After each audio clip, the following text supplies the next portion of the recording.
দারুণ স্বাদের এই কাজু কাতলা নিয়ে হাজির হলাম তোমাদের মাঝে। তো তোমরা আমার সঙ্গে থেকে রেসিপিটা দেখতে থাকো।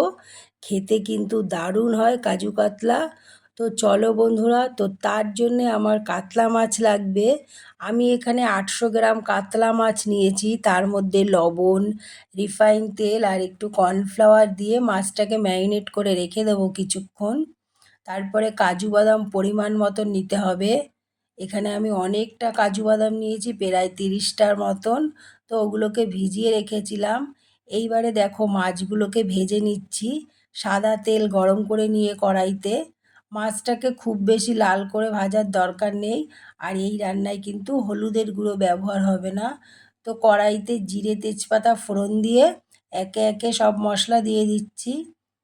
কাঁচা লঙ্কা, আদা বাটা, কাজু বাদাম বাটা, টক দই ফেটিয়ে দিয়ে দিলাম, জিরের গুঁড়ো, ধনের গুঁড়ো, সব মশলাগুলোকে লবণ একসঙ্গে কষিয়ে নেব খানিকক্ষণ টাইম নিয়ে। তারপরে দেখো মিক্সিংটা ধুয়ে জল দিয়ে দিলাম।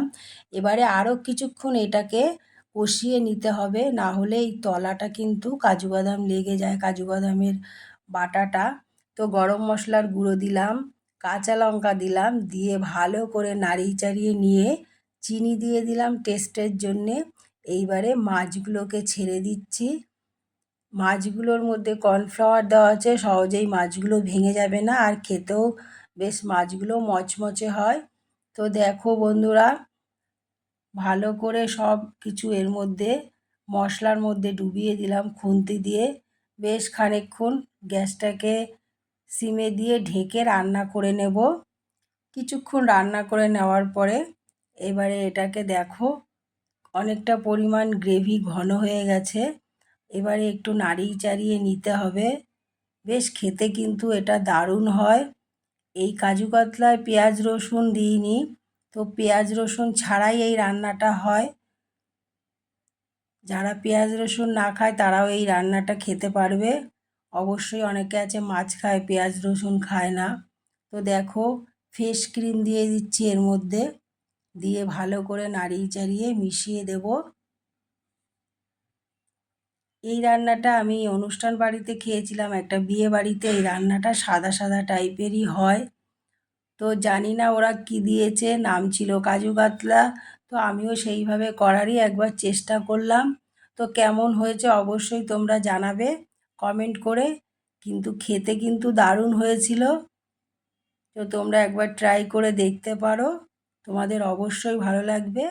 একটা লাইক দিয়ে দিও, আর চ্যানেলটাকে সাবস্ক্রাইব করার তোমাদের কাছে অনুরোধ রইল। আর এতক্ষণ আমার সঙ্গে থাকার জন্য অনেক অনেক ধন্যবাদ। তো দেখো উপর থেকে ঘি দিয়ে দিচ্ছি, যেহেতু নিরামিষ রান্না তো ঘি একটু দিতেই হবে। এইবারে ভালো করে নাড়িয়ে চাড়িয়ে নিয়ে গ্যাসটাকে নিভিয়ে দিচ্ছি। এবারে এটাকে আমরা সার্ভ করে দেব। আমি মটর পোলাও দিয়ে সার্ভ করেছি, তোমরা চাইলে পোলাও বা ফ্রায়েড রাইস যে কোনো কিছুর সাথেই খেতে পারো, ভাতের সাথেও খুব ভালো লাগবে। তো খেতে দুর্দান্ত হয়েছিল, অবশ্যই একবার ট্রাই করো। তো কে কোথা থেকে ভিডিওটা দেখছো অবশ্যই কমেন্ট করে জানিও আর কেমন হয়েছে।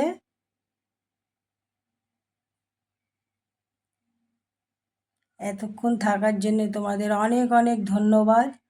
তো ততদিনে সাবধানে থেকো, সুস্থ থেকো, ভালো থেকো, টাটা।